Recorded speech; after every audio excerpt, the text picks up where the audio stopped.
And welcome to another Cardinals Nest. This is the show where we talk St. Mary's University athletics, and we have a lot to talk about this week. On this episode, I'm Dean Beckman, the faculty athletics representative for the Cardinals. My co-host is Donny Nadeau, our sports information director. Donny, welcome to another show. And a little bit later on in the program, we will welcome in our women's hockey coach. Sarah Murray is going to join us, and the seasons have started for winter. Men's hockey, women's hockey, which is what Sarah's here to talk about. That's right. Today, Men's basketball kicked off on Tuesday night, so it's we're into the winter seasons, and I'm excited to talk to Sarah. It's going, and we're going to go to, and we're going to start out with one last fall sport that we still need to touch on and kind of cap off this 2022 season, and that's women's soccer. Donnie, for the second year in a row, the Cardinals make the MIAC playoffs, and what a game it was. They fell down 2-0, made a game of it, got to 2-1. Unfortunately for St. Mary's, that's where it ended. Yeah, it seems like every time they get in the postseason, they fall behind. And last year they lost to St. Ben's after falling behind 3-0 and came back and lost 3-2, and then against St. Olaf fell behind 2-0, got a goal from Samantha Munson in the second half, but couldn't quite get over the hump, which is really too bad because this is a very talented team, and I think that a team that if you look at how they started the season, they were 0-2-4 to begin the season, and they end up with 11 wins. Is it really a testament to this team and to Coach Rizzo and what what he has done with this squad, and another solid season for them. And I know he's already excited and already looking forward to next year. But I also know that it's a tough senior class, and he's going to miss them immensely. And it's one of those things as every coach goes through.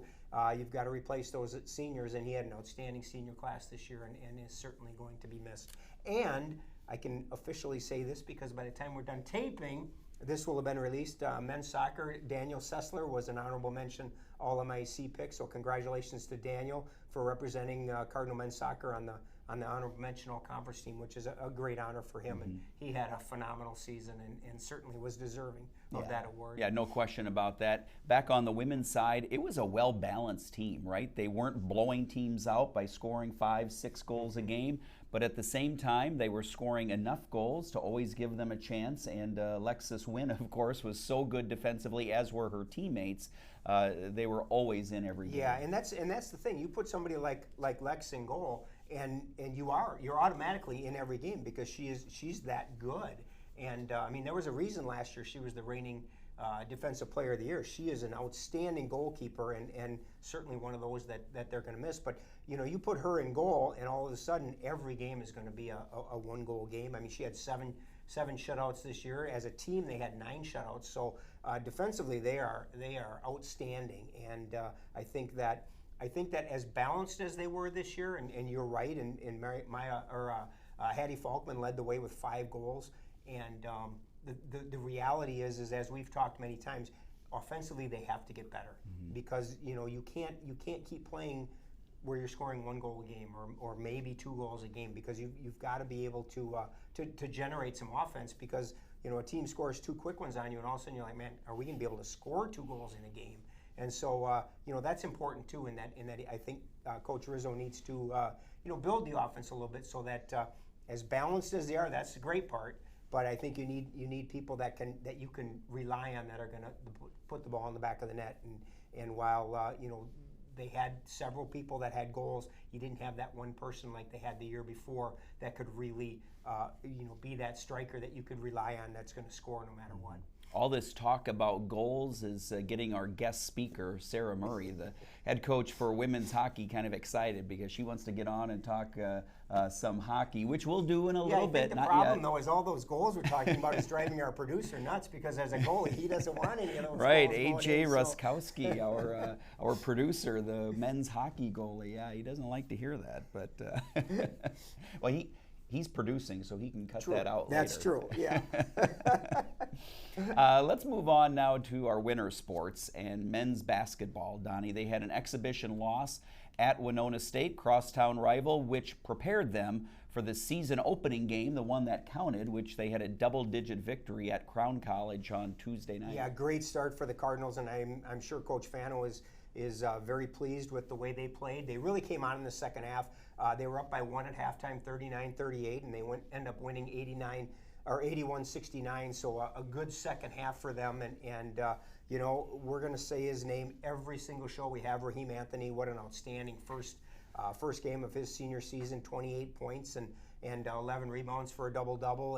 And the nice thing is they also had 3 other players that scored in double figures, which is going to be very important because Raheem is no stranger to the MIAC or to probably anybody in the country. So teams are going to try to stop him, and they're going to need other people to step in. And Jabari Sawyer had 13 points, Brayton Beisman had 12, and then Owen Ziegler had 11. So it's nice to have some of that balance.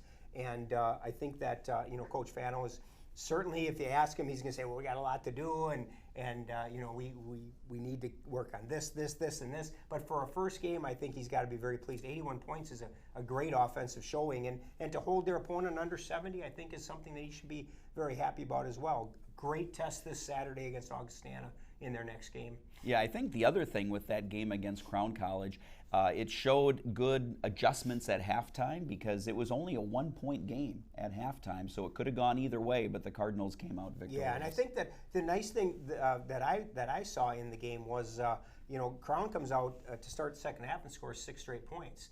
And all of a sudden now Crown's leading, and you're coming out of the half, and you might be down a little bit. Nick Falls, one of the seniors, steps up and scores 6 straight points. All of a sudden we're back in front, and we never trailed the rest of the way. Yep. So a great way to show some of that tenacity and that grit that this team has, and hopefully they can carry that into the rest of the season. But to your point, you're right. Coach Fano will find some flaws, which is why it's our job to talk about all the good things. That's right. And you know he will. I mean, Joe, I'm not calling you out, but you're going to find a dozen flaws in that game, but I thought it was a great start to their season. Yeah. Want to go back a little bit, too, to another fall sport now, and that is cross country, Donnie, because we previewed, the last time we did a show, we previewed the MIAC cross country championships. There's still one more meet to come, so let's kind of recap what's been going on with cross country. Yeah, great performance by both teams. They both finished 10th in the MIAC at the conference championships, and Granton Snyder, once again, we talk about him every time, but he finished in the top 25, earning himself honorable mention all conference honors, which is certainly a great accomplishment. And I know I said on this show the last time we were on that he was going to do some special things at the conference championships, and he did, finishing 22nd, knocked 7 seconds off of his previous best time. So an outstanding performance by him, and you know, the women did very well, finishing 10th as well. As you mentioned, and in your story, you say he shaved 7 seconds off of his time. That's not a shave. That is an outright. I thought I was doing a good job with words. So. It's a good story. That's it's a good right. story. So anyway, best of luck to our cross-country runners. Now let's shift back to winter sports again and to hockey. Again, we'll have Coach Murray on in a little bit to talk women's hockey. But Donnie, the men's hockey team is underway as well. Really important 2-1 win.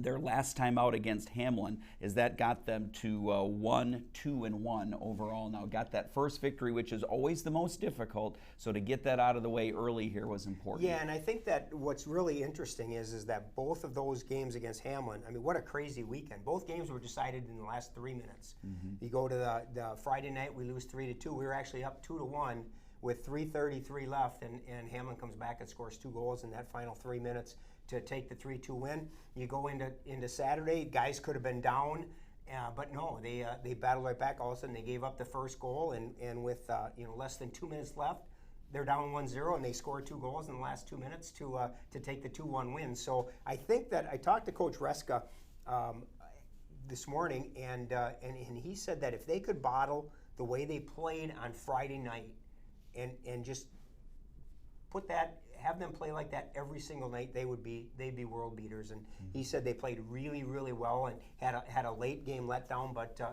he thought that they played extremely well on Friday night. And then Saturday was just a gritty performance and shows the never give up attitude. And I think that's going to be important all year. The MIAC is so very tough, right. And every game is going to be a battle, and I think they showed that on last weekend.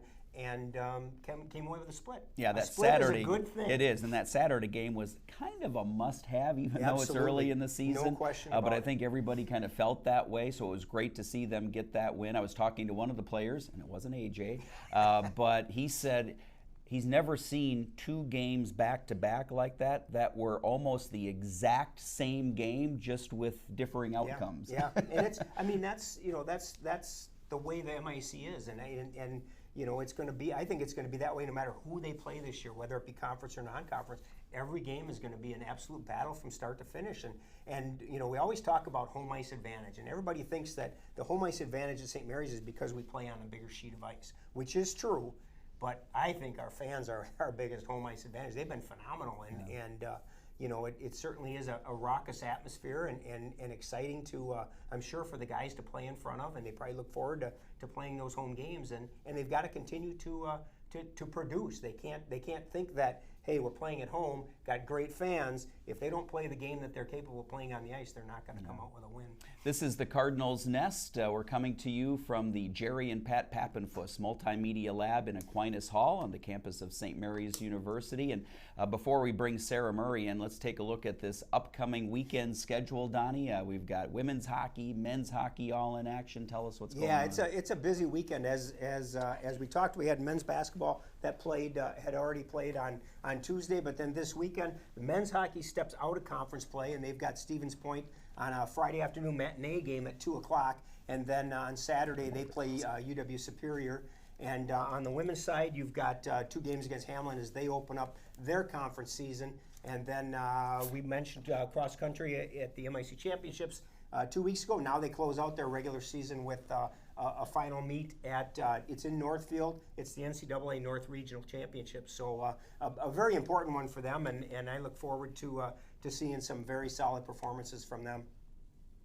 All right, now we're going to bring in Sarah Murray, our women's hockey coach. Sarah, thanks for joining us. And you heard Donnie talk about home ice advantage, right? Mostly because of the fans, right? Yes. No, we love playing at home. We've had some really good crowds to start the season so far. Yep. And in any time you can get Matt Klosky in the stands, right, cheering for your team. I saw he was up at your game at Eau Claire earlier this week. Yeah, him and Trisha came up to our game at Eau Claire. It's nice now they have home and away jerseys, so they wear their white at home and navy on the road, same as our team. That's great. We got a lot to talk about, a lot of things, but you and I have had conversations, and I'll say it on the air too. I think that you might be the best 0-4 team that in the Midwest, at least, because you look at who you've played so far. You've played Lake Forest. They received votes in the USCHO top 25. You played. Then you had the 2 non-conference games. River Falls ranked number 7 at the time. Eau Claire ranked number 5 at the time. This weekend you've got Hamlin receiving votes. Next weekend you've got Augsburg nationally ranked. What a crazy start to the season. Yeah, it's definitely a tough start. We kind of tell the girls there's no easy games just in our schedule in general, but the first half is definitely pretty heavy with all those nationally ranked teams. It's easy. Our team is a bunch of competitors, and they love to win. So we've been really talking to them about not getting discouraged. Like, yes, we're 0-4, but that's not the true story of how our team is playing. So just telling them to keep their heads up. We have conference games this weekend. And 2 of our words, our pillars for the season were relentless and compete. And I feel like our team is doing that right now. We're just, going against some tough opponents, and we have a little bit of a younger team, so we're just learning where we need to be by the end of the season. Well, and a lot of those games against really good teams, you're right there, too. Mm-hmm. I think I remember reading or somebody saying that those games against Lake Forest, you were really pleased with how they played some of the best games that you've seen, right? Yeah, I think that Saturday we should have won. Mm-hmm. I think that they just managed to squeak that one out. A questionable call in overtime. Every call in overtime, I think, is going to be questionable. And then, I definitely think we were definitely the better team on Saturday. And even going up against Eau Claire, in the past, they outshot us by 20, 25 shots. Shots at the end of the game were 26-23. 26 for them, 23 for us. So we're right there. We just got to put it together for confidence. One of the disadvantages to the hockey programs in that from the eye perception of things is that dang empty net goals. Mm-hmm. Because you look at the first game against Lake Forest, you look at You look at the River Falls game. You know, you score an empty netter, all of a sudden it's 5-2. Well, it looks like you got schooled. Well, really, that isn't necessarily true. I mean, that was a 2-goal game that really could have gone either way. I think that, you know, as you mentioned, you've got to, you know, I'm a glass half full kind of guy, but you know, your team has to understand that they are a good team. I mean, when we watched them the last weekend, and they're a very good team, and I think they just have to understand that, you know, sure, you lost 4, and that's terrible. You don't want to be 0-4, but you're not an 0-4 team that is really struggling to compete with other teams. Yeah, no, and then the teams that we're playing are so good, if we make one mistake, they're going to capitalize on it. So there's just, I think in those games, like a 2-minute blip where we lost our focus, or just like not staying focused all the way to the end of the period. We keep getting scored on at the end of the period. So just making sure that we're staying focused for the entire period and then getting through. As a coach, how do you try to instill those lessons? Is it film watching? Is it talks before practice? Is it stuff you do during practice? A combination of all 3? I think it's kind of a combination of everything. Video is super helpful because so many times you're telling players like you need to be in this spot, and then they think they're in that spot, and then you show them in video and they're like, I'm not in that spot at all.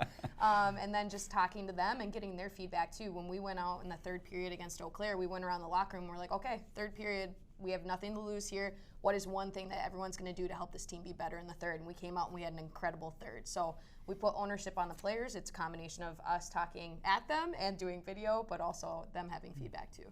Talk a little bit about, you know, you mentioned that this is a very young team, and it is, but you've got some senior leaders that have stepped up not only in leadership roles on the ice but off the ice as well. Talk a little bit about those seniors and what they bring to this team. Yeah, so we have some tremendous seniors this year, and they're very good about including everyone, but also like, this is Cardinals hockey. This is how we do things. This is how we interact with people. This is how we carry ourselves. They've been phenomenal, our senior class, and then we have Katie Pierpont as an assistant captain, Kennedy Crouch, she's a junior, and she got nominated as an assistant captain, and then Jordan Keeley and Sydney Green as our co-captains to start for the season.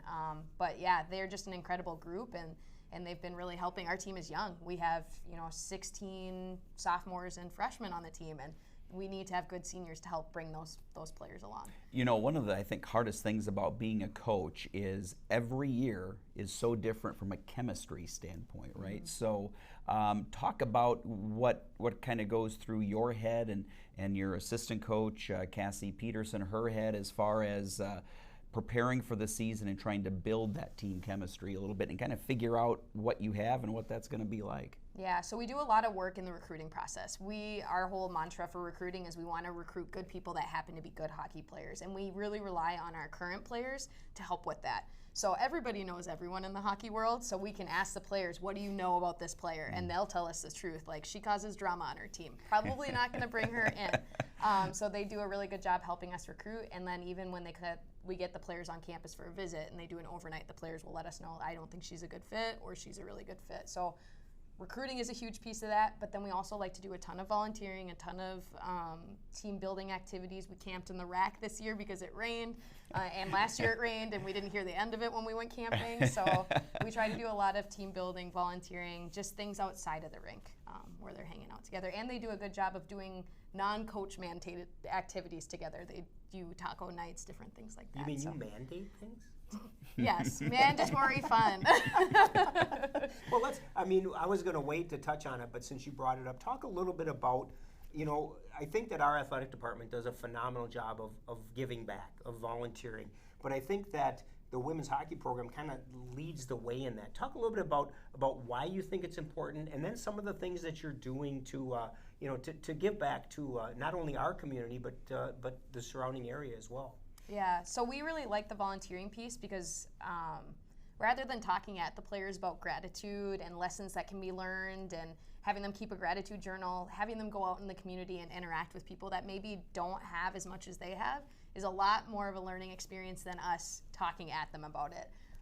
So we really like them going into the community and building those relationships. They're just life lessons, and it works as team building too. They're working together, and these are memories that they're going to have after school is finished, after they've graduated. But some of the main things that we've been doing as a team, we have a partnership with the special needs hockey team out of Rochester. We go and run their practices on Sundays, and then we host an event where they get to skate with the Cardinals, and you would think that we are the Minnesota Wild to those players. They absolutely love it. It's phenomenal. We helped out with a breast cancer awareness run.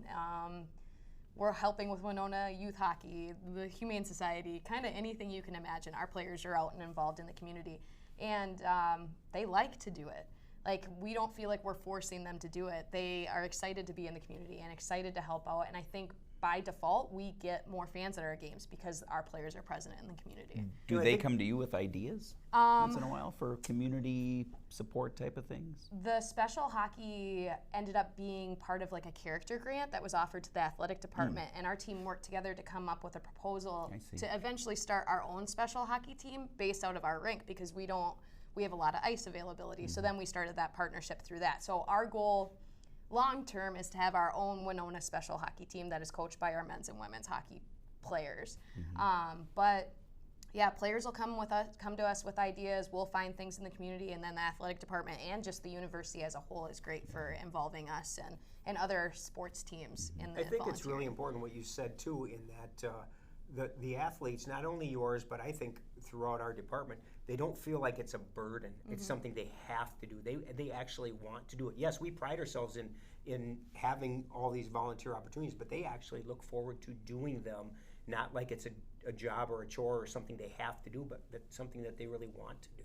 Yeah, sometimes it's, the end of a long week and they're kind of grumbly when they get there, but when they're actually doing the activity, they forget about that. They're just with kids at recess duty, and the kids are so happy that they're there that it's okay to kind of like forget, like I can take an hour break from studying, and it's just a really good thing to give back.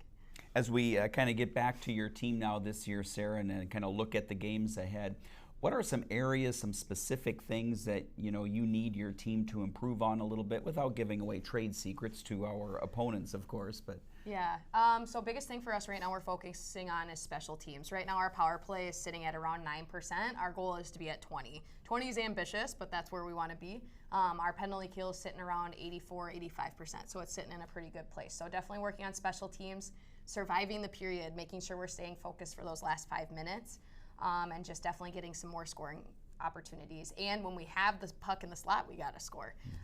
So yeah, just capitalizing on those scoring chances. But just staying up, staying high. Like, yes, we are 0-4, but we're not an 0-4 team.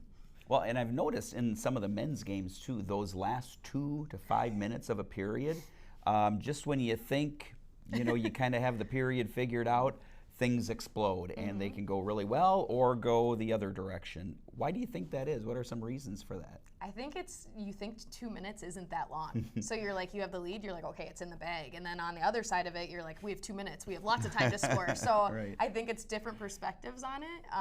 And so it's just one person throwing a puck that they wouldn't normally throw, and then it turns into a turnover. So I think it's hyper focus and lack of focus. Interesting.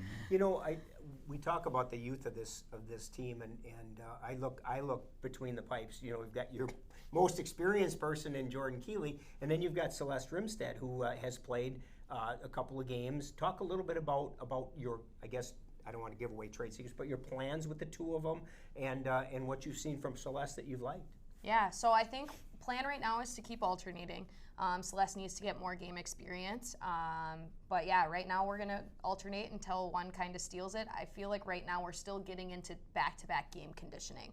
So I don't feel like at the time either of them could do 2 games in a row, because it's tough, especially going against the teams that we've played against. I don't know, going back-to-back would have worked with them. Celeste she kind of reminds me of Ari. She's very quiet, she's very calm, and she makes crisp plays, where Jordan is a little bit more athletic. She moves a little bit more in her net, but I think the players play very confidently with either of them in the net. So Which is nice, right? I mean, it's a nice It's problem nice to have two. Yeah. One more question from me.